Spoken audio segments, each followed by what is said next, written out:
como os Estados Unidos capturaram Maduro e por que Cabejo e Padrino ficaram para depois. A CIA mantinha informante dentro do governo Maduro e operava na Venezuela desde agosto. Agentes mapearam rotina e deslocamentos do ditador, o padrão de vida, tudo. Os Estados Unidos neutralizaram radares chineses e sistemas russos com guerra eletrônica. A captura de Maduro durou apenas 47 segundos na maior base militar do país. O Marco Rubio explicou por que não capturaram também Cabejo e o general-chefe, Padrino. Não dá para extrair 5 pessoas. Ele disse que a missão foi uma das mais audaciosas que o país já realizou. Deixa eu aproveitar o Rodrigo Constantino aqui, quero perguntar de um modo geral aí, qual foi a avaliação dele dessa operação, né? Como que isso pode se desdobrar, Consta? Você que tem você tem uma análise sempre muito minuciosa, muito certeira e tem uma visão política ampla. Como que você avalia essa operação do Trump e como você acha que isso pode se desdobrar na América Latina, né? Perfeito, Emilinha. Bom, foi uma operação brilhante, né, muito bem executada. Eu acho que só os militares americanos seriam capazes disso, com um trabalho de inteligência da CIA ao longo de tempos.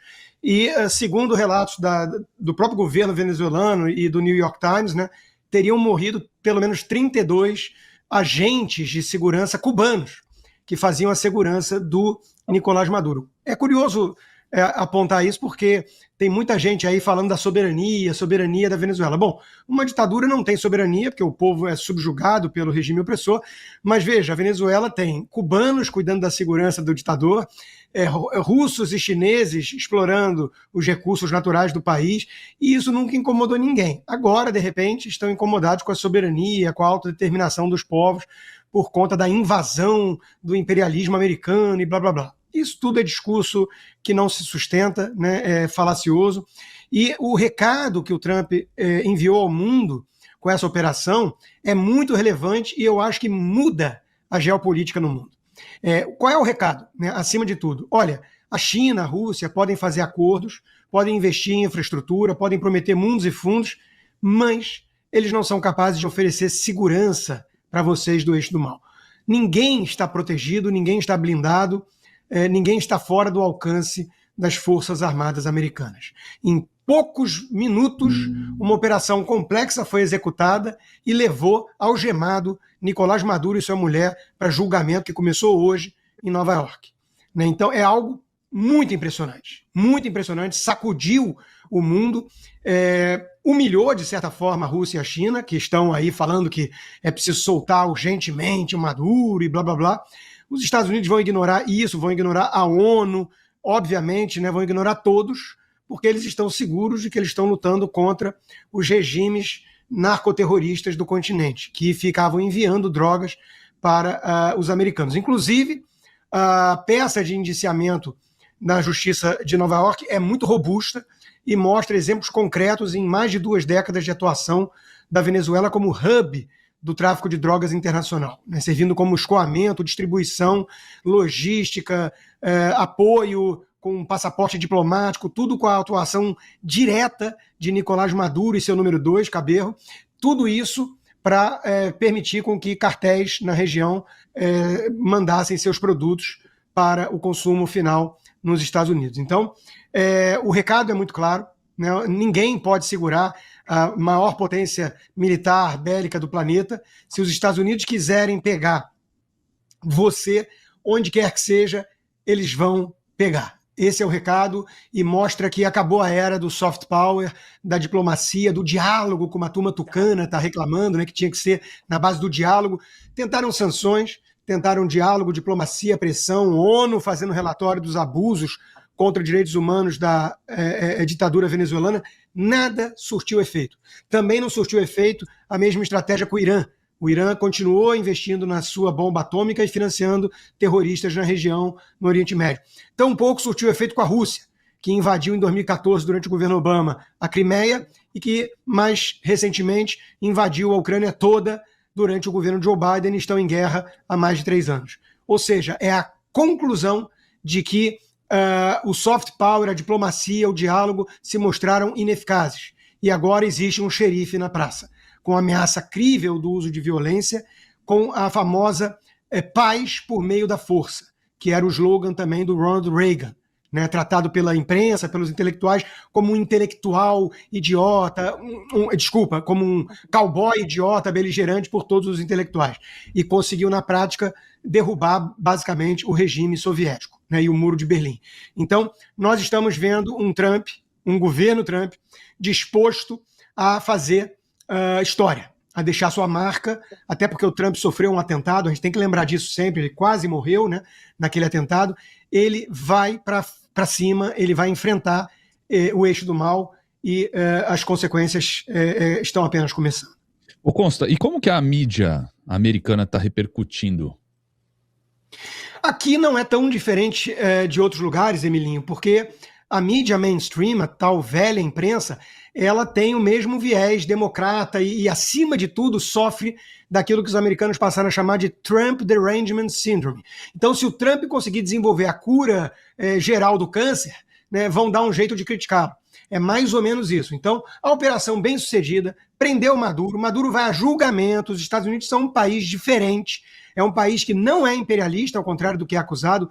Ele foi atacado na Segunda Guerra, ele venceu a Segunda Guerra e ele devolveu a Alemanha Ocidental e o Japão para os seus respectivos donos, para o povo de cada nação, com ajuda de reconstrução. Bom, a Alemanha e o Japão se tornaram a segunda e terceira maiores potências econômicas do mundo. Então, os Estados Unidos não têm pretensão imperialista, né? Agora, é óbvio que o petróleo pesa nesse caso, porque foram encampadas empresas americanas. A Chevron atuava no país e foi atacada, assim como aconteceu em Cuba. Quer dizer, os seus ativos foram expropriados por um regime tirânico.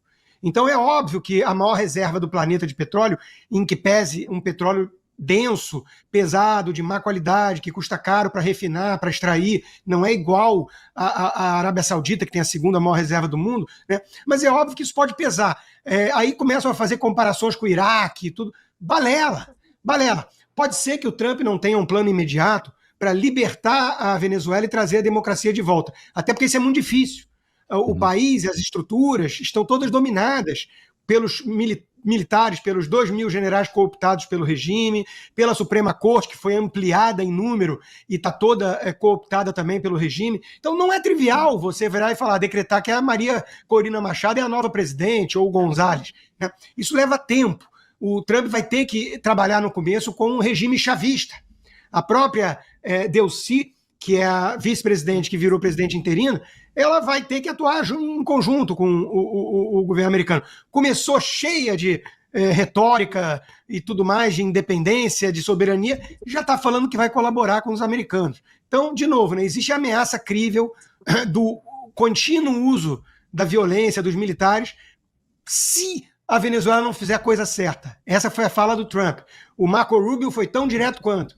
Quem está no comando são os americanos. Vocês lembrem do que aconteceu com Maduro. Então, o alerta está dado, o aviso foi dado. A imprensa aqui nos Estados Unidos fica criticando, até mesmo o Maduro, na fala que você se referiu, né, dizendo que não dava para fazer 5, 6 operações simultâneas dessas, para pegar o número 2 e outros do regime. Ele disse, né, olha, já estamos sendo muito criticados por essa operação, imagina se fossem 6. Né? Então, ele sabe que está lidando com uma imprensa com viés, né, anti-governo Trump.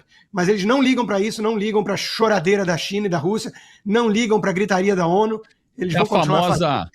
Esquerda caviar, né, que você bem alcunhou. Poucas pessoas se lembram, mas quem deu esse nome, porque virou parte do vocabulário popular, né, Consta?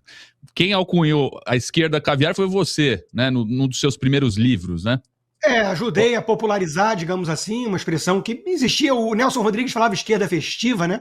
O Tom Wolfe, nos Estados Unidos, tem um livro, que era um artigo, na verdade, Radical Chic, né? Os radicais chiques também servem para se referir a essa turma, né? Então, enfim, é isso aí, é uma turma que gosta de defender o Maduro, né, sem conhecer nada da Venezuela. Do outro lado, o povo venezuelano comemorando. É isso aí. Isso é uma loucura, né? Ju, eu ia te chamar. Desculpa, essa turma adora falar de lugar de fala, né? E, no entanto, estão tirando o lugar de fala do povo da Venezuela. Aí tem um bando de gente sem sentido, né, manifestando. Aí você vai perguntar se algum dali que está manifestando é da Venezuela. Não, não tem ninguém. Então, assim, a esquerda caviar eu conheço bem, eu nasci no meio dela, cresci no meio dela, e sempre me espantou a hipocrisia, porque eles de fato não vivem nada do que eles pregam. Absolutamente nada do que eles pregam. Essa mesma esquerda caviar que escreve no Estadão, na Folha, é a que está no celeiro, é a que está nos restaurantes mais caros do Rio. Né? Eles nem andam de ônibus, eles não sabem de nada. Então, a gente tem quem? Érica Hilton, essa não é a esquerda caviar, essa é simplesmente um engodo na política, reclamando, né, da ação do Trump. Nós temos Luana Piovani, do alto da sua ignorância presunçosa, reclamando. Quer dizer, não tem ninguém realmente que a gente respeite que fale, pera, isso aí foi errado. Não, porque todo mundo com o mínimo de conhecimento geopolítico, conhecimento de história, sabe que foi a melhor coisa que aconteceu. Agora, o que será daqui para frente? O Constantino tem razão, a gente tem que ver. Né? Como vai ser um plano. Não adianta, se ele botasse, né, a que ganhou a Nobel lá no lugar, iriam matar ela, porque o exército ainda está lá, né? Então, o chavismo ainda está na Venezuela, mas foi o começo de algo importante e algo muito simbólico, né? Vale a pena lembrar que eu vi especialistas aqui do Brasil, eu vi um professor da USP falando, imagina, os Estados Unidos nunca vai entrar na Venezuela. Não, imagina. Acho que ninguém acreditou que isso iria acontecer e, no entanto, aconteceu. Agora, como aconteceu, eu acho que a gente só vai saber daqui a pouco. Aí a gente vai ver livros, filmes, documentários de como foi feito essa operação. É isso aí. Agora eu quero ouvir o meu analista, Rony Gabriel. Rony, você tem algum ponto a destacar? É irônico, né, a Érica Hilton sair em defesa da Venezuela, que é um país que não existe casamento igualitário, não existe união civil, não existe nenhum tipo de... Eu anotei aqui, porque eu estava ouvindo e estava anotando aqui, não é permitido adotar sendo um casal LGBT, ou seja, tudo aquilo que ela fala, que defende aqui no Brasil, na Venezuela não tem, simplesmente não tem. E aí ela vem com esse discurso progressista, mas ao mesmo tempo em defesa de um regime ditatorial que sequer olha para aquilo que ela diz defender aqui no Brasil, veja bem. Mas, né, durante o governo Bolsonaro, por exemplo, que você teve uma redução, né, de mortes LGBT e assim por diante, ela criticava. É a hipocrisia da esquerda da sua forma mais esdrúxula e grosseira. Agora, falando da situação da Venezuela, uma coisa que me chama muita atenção, tem muitos venezuelanos, né, aqui na minha cidade, e ontem eu estive conversando com alguns, né, no sentido de ver a euforia deles, né, nesses últimos dias, e a gente falou fora Maduro, e eles, sim, fora Maduro. Aí depois de fora Lula, eles, não, Lula não. Uma coisa que o Consta falou, que é uma das grandes realidades da Venezuela, é o sentido não só, ele falou do sentido estrutural, né, agora há pouco, da estrutura de governo em si, que ela foi tomada principalmente pelos mais de 2.000 generais e assim por diante, mas a estrutura cultural daquele povo também está completamente debilitada.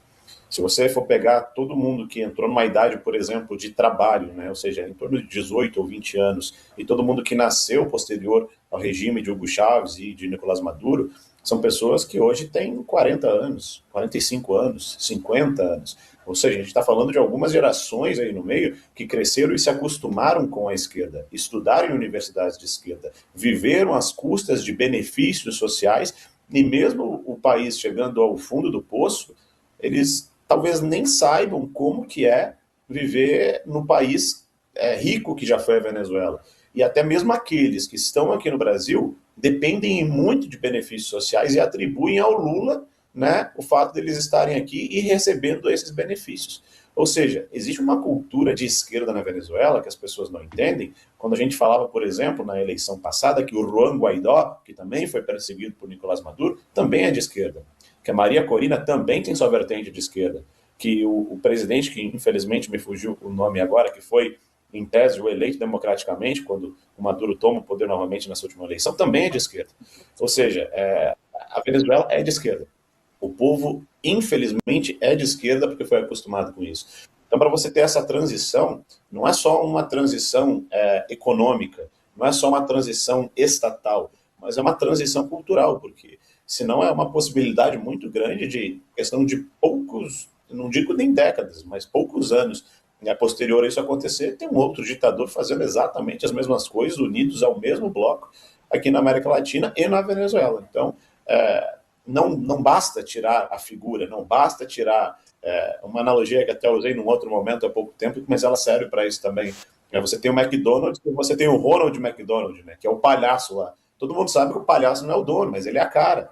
E esse é o Nicolás Maduro, ele é a cara, ele é a propaganda. Mas a estrutura que tem por trás daquilo, ela continua e vai continuar. Se os Estados Unidos não ficarem muito atentos a isso, e estão corretos em investir na Venezuela, no sentido de pegar de volta as empresas que eles investiram lá, muito diferente do Brasil, que fez refinarias em vários países da América Latina e perdeu essas refinarias. Os Estados Unidos está indo lá e dizendo, nosso investimento nós vamos querer de volta, e vai gerar emprego, vai gerar renda, vai gerar oportunidades. Aí a minha pergunta é, quem que vai pegar essas oportunidades? Quem que vai se aproveitar dessas oportunidades? É muito mais fácil o mercado estrangeiro do que o próprio povo venezuelano, né, que está tão acostumado assim a receber esse tipo de benefício. Então vai ser um trabalho muito árduo e volto a repetir, a esquerda brasileira é extremamente hipócrita porque na Venezuela não tinha nada daquilo que Erika Hilton diz defender aqui no Brasil.